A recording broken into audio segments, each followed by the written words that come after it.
to introduce Fiona. I thought the best way of introducing Fiona was actually just to go straight to the description she uses for herself on Twitter, because it's wonderfully concise. And I'm glad she laughed at that. Town planner, affordable homes, place-based thinking, Scottish Futures Trust. And it's no coincidence that actually we're going to talk about quite a lot of those things. I was keen to get Fiona along to talk on this because she is a town planner and she works at the Scottish Futures Trust. And I'm always interested in town planners who, through their career, get involved in things which maybe aren't directly about planning. They're maybe not what we would describe as a planning job, but inevitably there's lots of useful skills that can be applied. So Fiona, maybe just to start with, some of the audience might not be familiar with Scottish Futures Trust and what it does. It's certainly a name that I've always found isn't really quite, it does what it says on the tin. So you give us a bit of an idea about the organisation and what it does, and what you in particular do as part of the housing team. No, of course, thanks, Neil. I'm just glad I recently amended that Twitter bio. I used to have a thing about cakes on it, so we won't talk about baking today. So. But so Scottish Futures Trust, it's 10 years old now, so it's been around for a wee while, and it was set up originally really to think of new ways, more innovative ways to deal with public finance.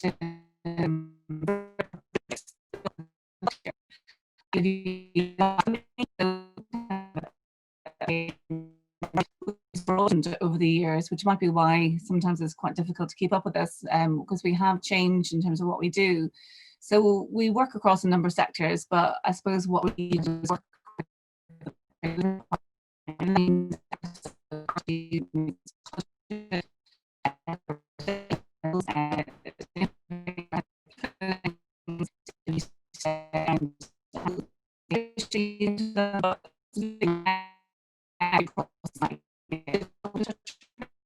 really are now an infrastructure delivery company. We look at digital infrastructure, we look at low carbon infrastructure, so a lot around kind of heat networks, for example, doing a lot of that. We've got so we work across a huge range of delivery partners on the ground. But really what we do, I think, is trying to drive innovation out in the public sector in particular. And we've got space and time to innovate, and we're to so I think that's really what we try to do the most. So yeah, we sit in a little pocket as well between the government, which funds us, but we're operationally independent, I think it's fair to say, and also the rest of the public sector as well. So I think that gives us a really good insight across Scotland as well. We've got a kind of a national role, which really helps when you're trying to find back.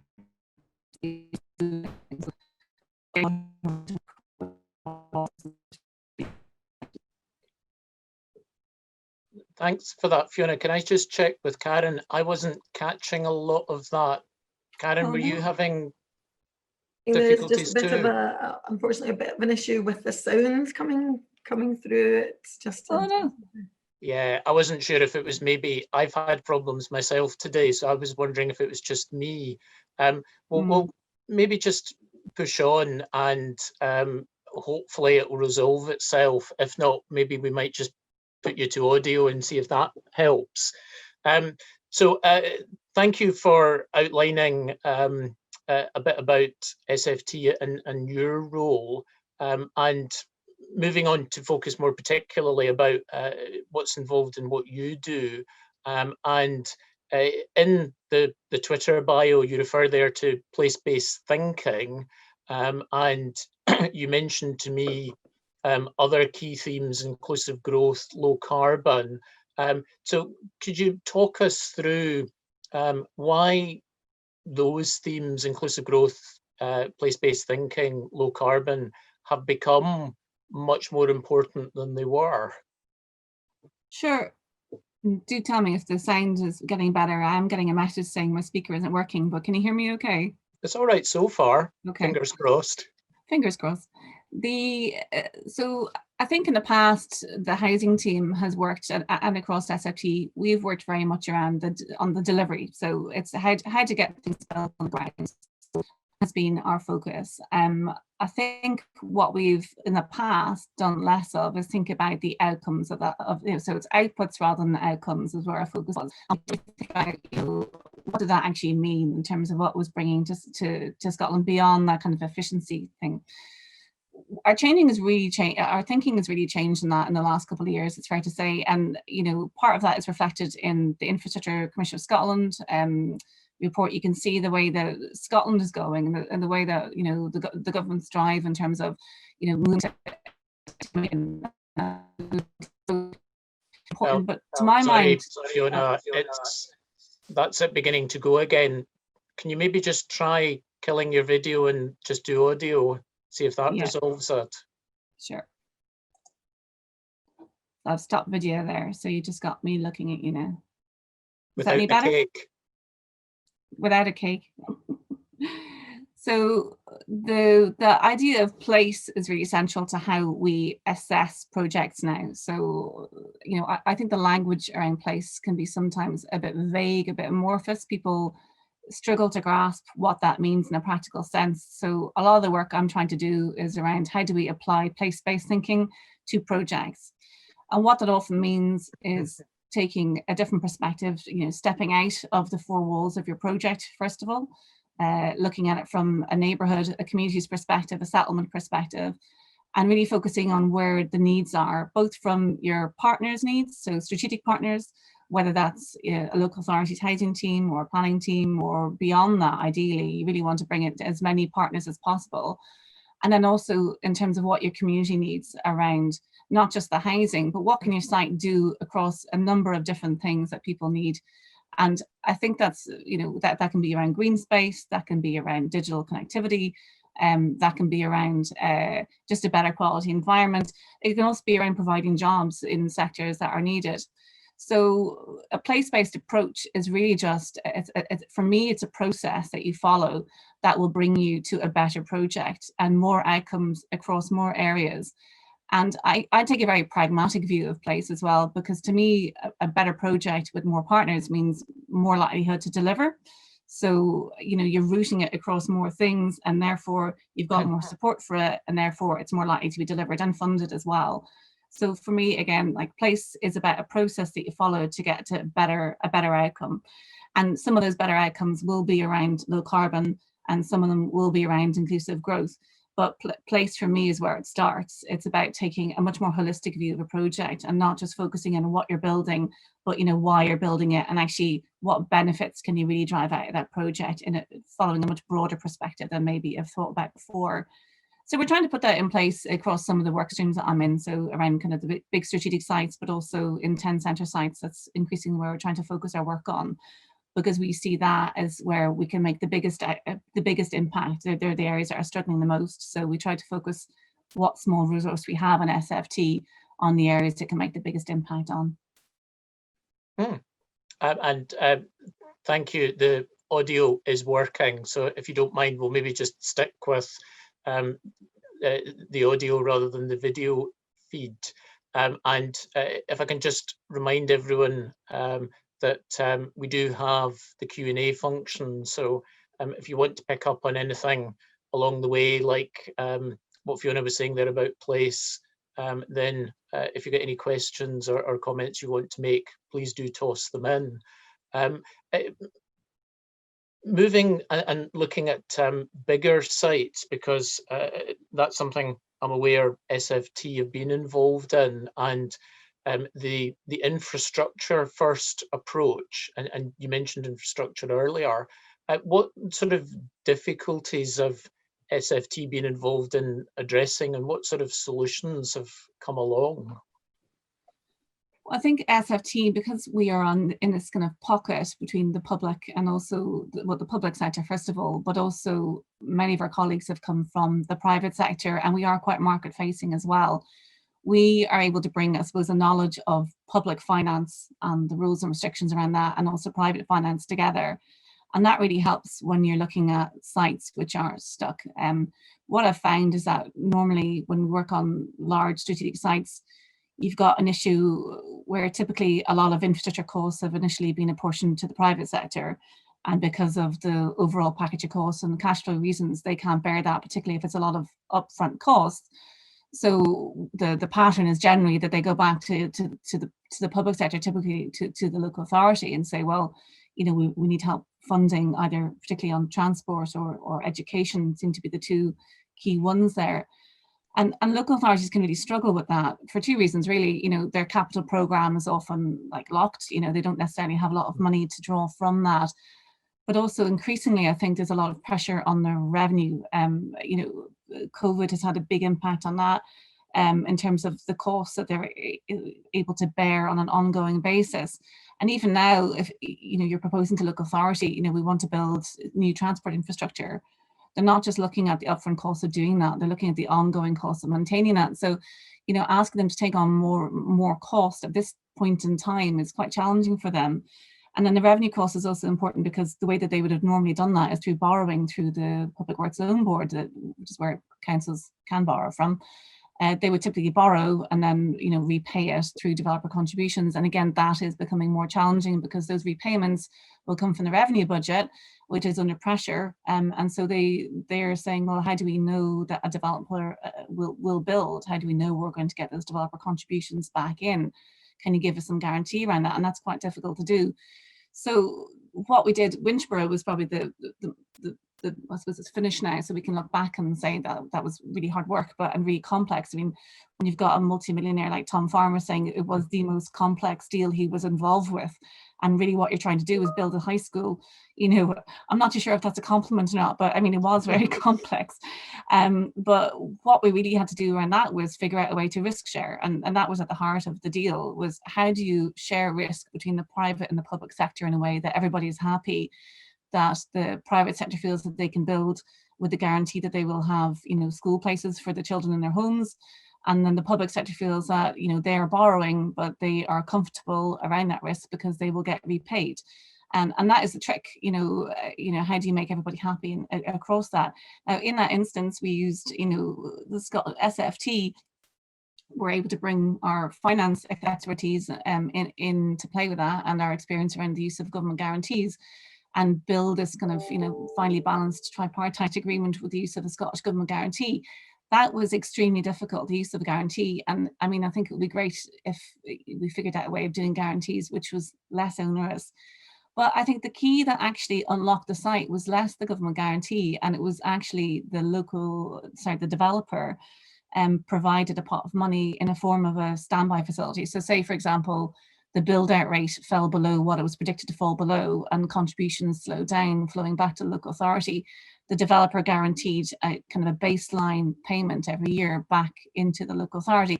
That's all public information. That's all part of committee papers that have come out of West Lothian Council and to the Finance Committee of Parliament, so you can check out the detail of the deal there.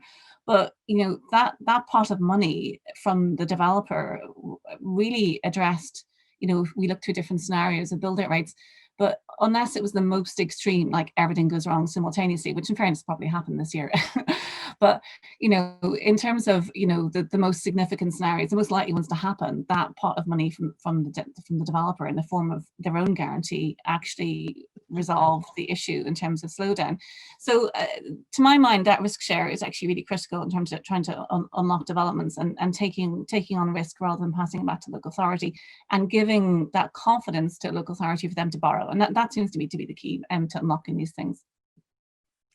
And I guess, Fiona, just picking up on your place point there, it underlines the need to have confidence in that site to begin with, because that surely adds to the local authorities' confidence in the build programme and all the rest of it when they've got it right on the allocation in the first place. Yeah, absolutely, Karen. And not just that, but also, you know, is this a site that we want to support? You know, if you have any call, I think, on the public sector for support at the moment through your site, I think there's an onus on you to make the argument for your site on the basis of it being a really great place that is helping a local authority not just meet its housing needs, but actually addressing other needs of a local authority. They should be your partner, and you should think of them in that way. So it's not just SFT that is looking at things through the three bubbles of place, low carbon, and inclusive growth. All the public sector is, and what I would expect anyone who was looking to, work with the public sector as a partner is to use those bubbles from their own perspective as well, and ask themselves slightly tougher questions about what they are creating on the ground and how it actually helps move Scotland forward across those three areas. And then continuing to jump between topics, as it were, but in part it's back to place-based thinking, and there's been a lot of interest in recent months in vacant and derelict land, and instinctively, anytime that's mentioned, my reaction is yes, but what about funding? It's all very well having aspirations, but if there isn't the money available, then history shows us not a great deal happens. And I know SFT have looked at local authority-led housing developments, and do you see there might be a solution perhaps for at least some vacant and derelict sites that if the local authority come in to be the developer? I think there's definitely scope for looking at it in a slightly more focused way. It's not something that happens in Scotland at the moment, but the reason why SFT is interested in it is because if you look at England, almost 2,000 homes have been built by local authorities, arm's length bodies down there in the last couple of years. So they have a different legislative basis for their activity. The Localism Act from, I think it was 2011, gives them this general power of competence, which basically means that they can do whatever an individual does. There's pros and cons of that, I think, but what it has led to is this widespread setting up of local housing companies. I mean, there's other reasons for why they're having to act in a more entrepreneurial way, let's face it, but in terms of house building, they don't get the grant funding regime that we have in Scotland. But it has encouraged them to take a much more active role in the housing sector down there, and also view their role as being broader than just the delivery of affordable housing. And they do that for a few reasons. In some cases, it's because there is no private sector activity, so they're taking on that role simply to provide homes for sale for people who want to buy homes. Just because there's no private sector activity doesn't mean that people don't want to buy a home or aren't able to in that area. In some cases, it's because they want to attract investment or retain employers in an area. They recognise the fact that good quality housing is a benefit and something that employers would like to have for their employees. And that's been the case in some local authorities in England in terms of their rationale. In other cases, it's simply because for brownfield land, as you're saying, it just doesn't move. It's vacant, long-term vacant derelict land. There simply wasn't anybody else to do it for them. So because of the costs, and also it didn't stack up for the private sector, so they've started to do that themselves. So looking at that, we were saying, well, is this something we could do in Scotland? There is a legislative basis for doing that up here. The power to advance well-being in Scotland does give quite a broad, a broad remit for action. I think what differs is that up here, the housing itself, the product that you're building, has to be the thing that confers well-being. So whereas in England, I suppose you could probably make the argument, well, you can just do whatever you want from what I can see, but you could see maybe an argument being tried to be made where the revenue that you're generating from the housing is going into council services, and therefore indirectly you are creating well-being.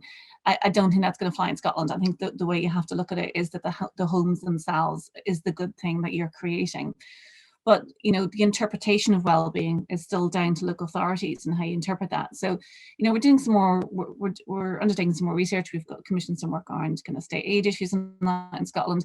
But certainly from our initial look, there is nothing to prevent this happening. I think in Scotland as well, what we've seen in the last couple of years has been this huge re-gearing in local authorities in terms of becoming developing authorities. All but 6 authorities in Scotland are now building homes. So if we're building affordable homes, and in Edinburgh, we're actually building homes that are for market rent as well. I mean, discounted market rent, but they are market rent, they're not affordable under the definition of affordable. it doesn't take a genius to say, well, could we stretch that a bit further? Is there, why, if we're building homes for this reason, can we not build homes for another reason? So it's really just saying, well, in areas in Scotland where the private sector isn't active, because it doesn't stack up, they're not able to make it viable for is there a rationale for public sector activity? And as I said, in homes where the private sector isn't active, that doesn't stop people wanting to buy a house. It just means that the sales value isn't necessarily what people can be justified towards. And I think, on particular sites where a public sector organisation can maybe look at the level of profit it takes out and, maybe reduce that and say, well, we don't have to take the same level of profit as a private sector company does. There might be scope for a role within that and say, well, maybe that makes sites that weren't viable previously viable now. I think there's another thing which is around confidence and rebuilding confidence in the housing market. And the case study that we use in the report that we published back in September highlights Stoke-on-Trent, and the role they took was they saw very much as market making. So where they felt, we would go in first, we would take that risk, and in that case, they were building homes for build to rent. So they set up their own housing company, built a couple of hundred homes for build to rent themselves. But then there was subsequently, having seen that there was interest in the market there, a private sector company came in and said, well, we'll take on the second phase of that development, and they would step away from it. So in some cases, it's not just about viability, it's also about confidence and showing that actually, there is a market for that, there is appetite for this in this area, and getting out of the way of the private sector if interest does come back. So, I think there's interesting things there to explore. I think the housing sector in Scotland at the moment is very busy. I think they're trying to do a lot of things at the moment in COVID response in particular. There's a lot going on in terms of trying to build the 50,000 homes. They're just closing out their programme at the moment. So it's difficult circumstance to introduce ideas like this, but I think we've spoken to enough local authorities to feel that there's definitely some areas of interest where they can see the opportunity. Putting it together might be a bit more challenging, but I mean, that's why SFT exists, is to help kind of think of the idea and help them roll it out, I suppose. Fiona, there's a question actually, sorry Neil, if I can maybe just raise a question that's Richard Slipper, who I'm sure you'll know, Fiona, has sent in, that's maybe quite pertinent at this point. Richard's saying, if we pick best place for successful sites that will build out and flow cash back to pay off the risk up front, does that incline us more to green than brown land? And should greenfield sites also be surcharged to contribute to make brownfield happen? Which I think maybe ties in quite nicely. Richard's saying brownfields don't have the same sponge to squeeze, which is perhaps a nice way of putting it, but any thoughts on that? So is the question, sorry, Karen, is if we talk about best place, as in best place to create, I suppose that's taking a slightly a particular view of what is a good place. If we think about trying to create 20-minute neighborhoods and where are services and where can people access these things, urban areas, which are often where brownfield sites are, sometimes those are actually really good places that, well, it gives you a good framework to create a good place. I think that there's obviously work to be done around, that would have to go into making sure it is a good environment, but if we think about place-based thinking, as I said earlier, it's not just about the physical environment you're creating, it's about the benefits you're creating for a community. So if that's taking out the blight of a brownfield site for the communities around it, you're benefiting not just the people who live on the site, but those who live in the surrounding areas. And there's all sorts of benefits around that in terms of health and well-being as well. So, to my mind, brownfield isn't necessarily a less good place than greenfield. And sorry, Karen, I didn't quite catch the second part of the question there, but there was a sponge. I think Richard was really asking, should, where I suppose house builders may have the inclination to look to greenfield sites, should they be surcharged in a way to help make the brownfield sites happen? Oh, that's a good question. Should they be surcharged? Well, I mean, it's not really my area to comment on generally. What I would say is there is I often look down at the new homes bonus in England with a bit of envy, because what you have there is an incentive whereby a local authority receives double the council tax when you build a home. Now, clearly building on greenfield allows you to build potentially for less and to higher values potentially as well. You know, it's an attractive commercial proposition. If you build quickly and you build above a certain level in England, above a certain baseline, you get an uplift in terms of your council tax.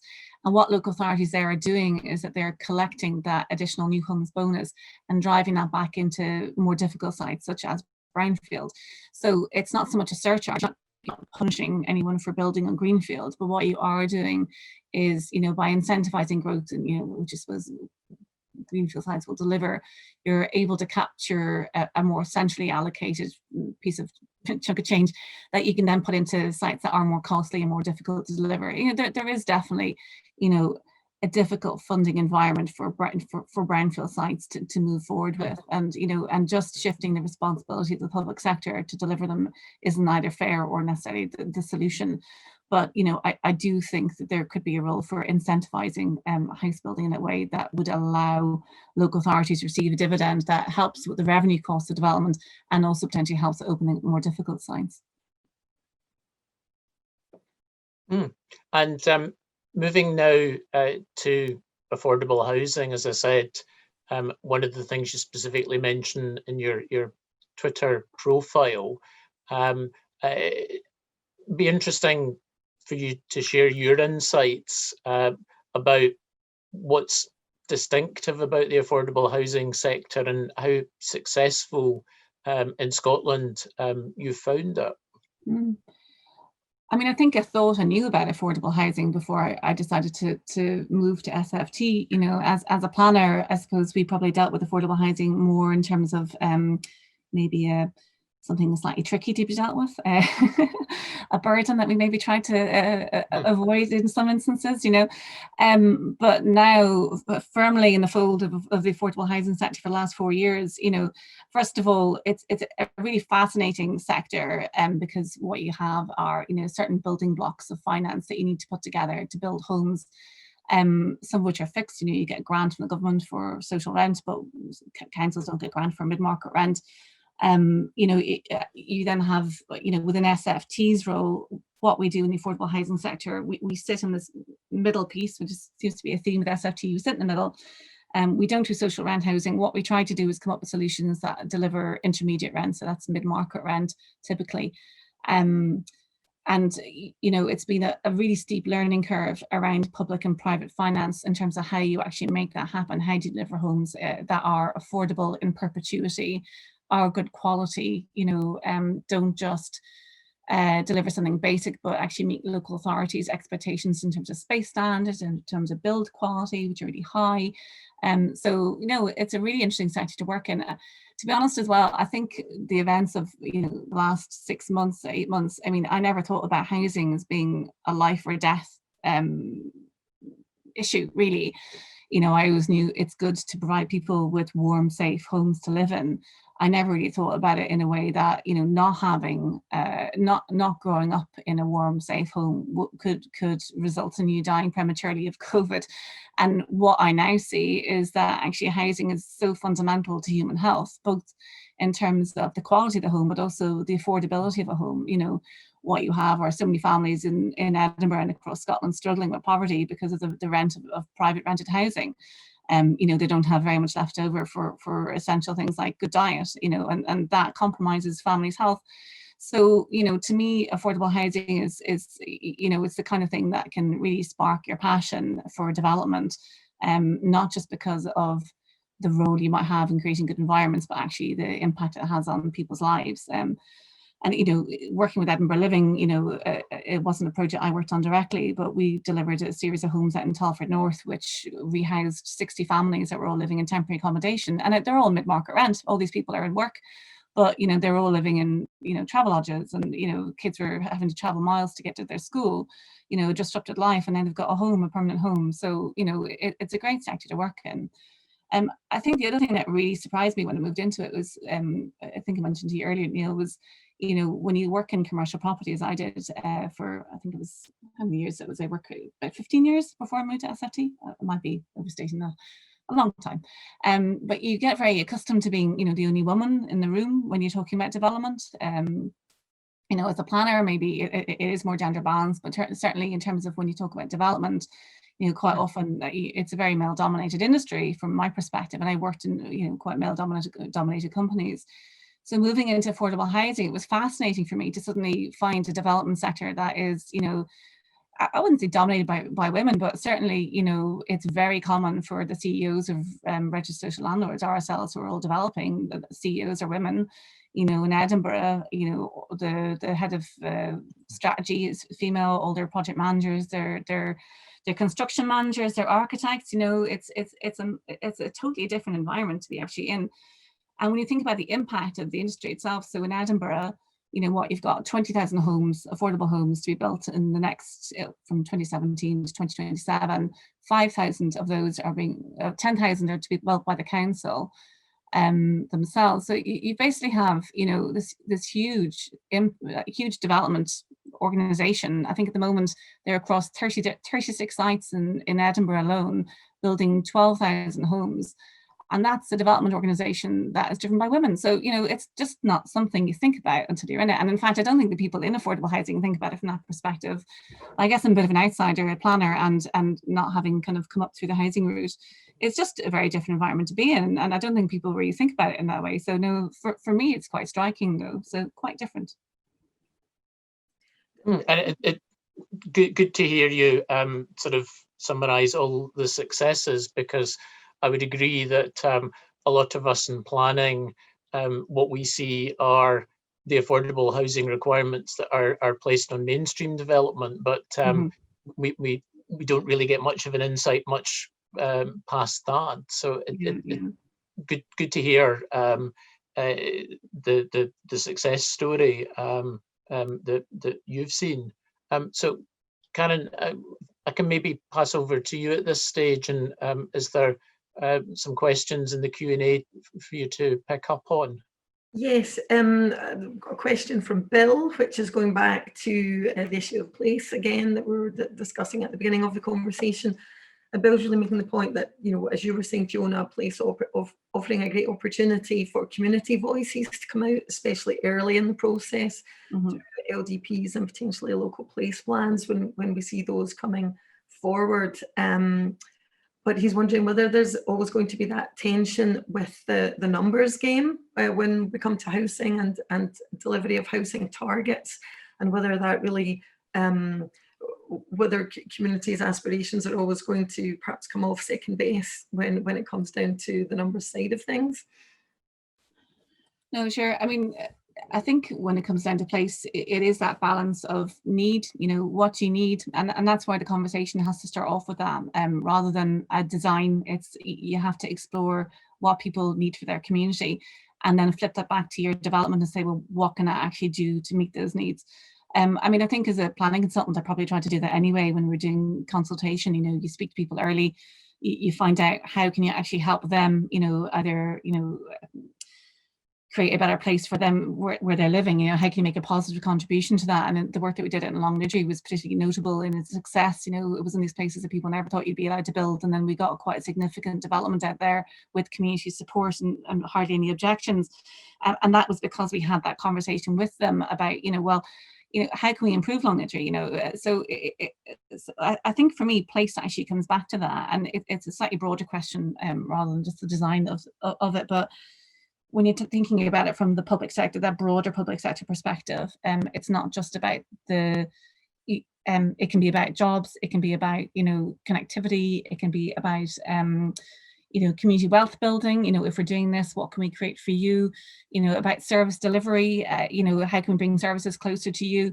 So I suppose I do think about this more from the affordable housing perspective, because we probably have more connection into other public sector, you know, services that we can potentially bring closer to people through our developments.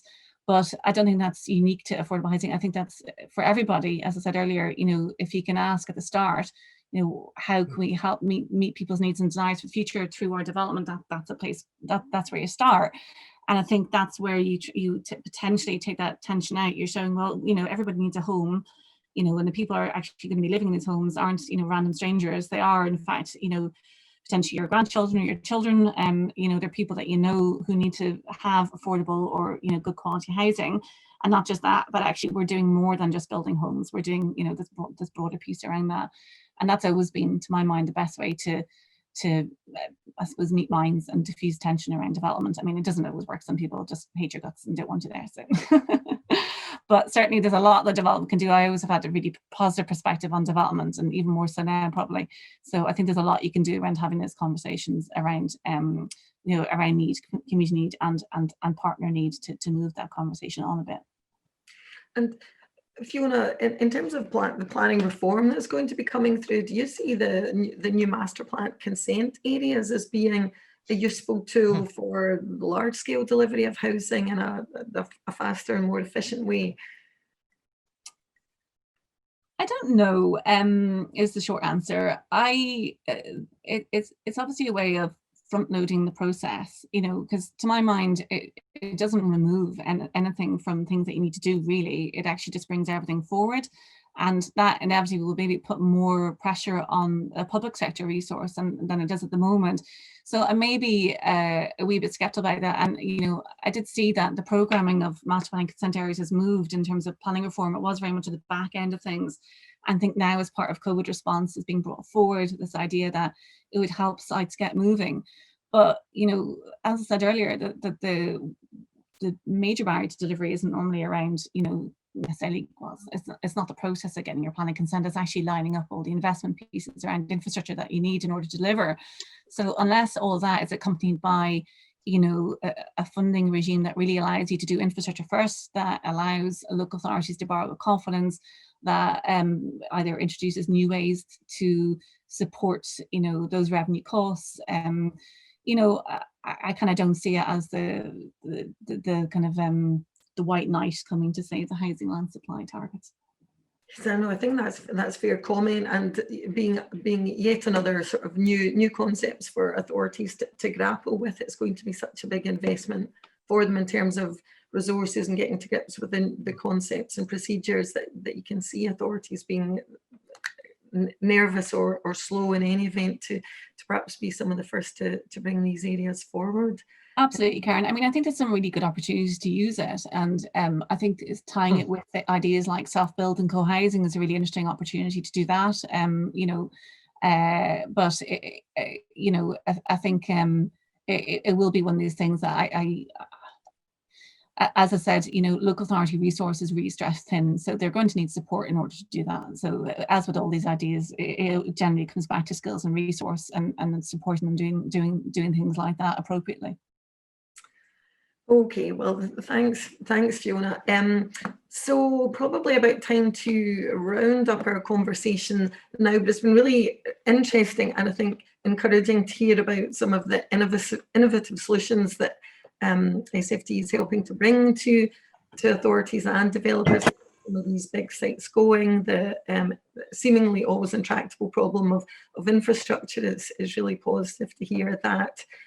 There are solutions that can be brought to bear, and I'm sure that some of our listeners, particularly from local authorities, will be keen to be having some follow-up conversations with you and your team within these areas. Fiona, I'm going to be coming on shortly to mention that we are having as a guest on our next podcast, John McNerney. So, and I will give the date for that just shortly. In fact, it is up on the screen. But Fiona, as a closing remark from you, John's coming on the 26th of November. If you were chief planner for a day, what would be at the top of your list of things to be thinking about or including in the reform programme? Coming from an infrastructure delivery company, it probably doesn't surprise you to say the answer probably lies in, you know, first of all, having a really good picture of where infrastructure capacity exists and is needed, and aligning that to allow development to actually happen in the places it needs to happen. So to my mind, is having that thread that runs through development from, you know, quite the high level, spatial level to on the ground delivery, to make sure that we're not just planning in theory, but we're planning in practice to allow things to be delivered in the right places. So that to me is what kind of, what does success look like? It looks like, you know, a system that links up with our key agencies, with investment, you know, with capital programs to allow things to actually be delivered where we say we're going to deliver.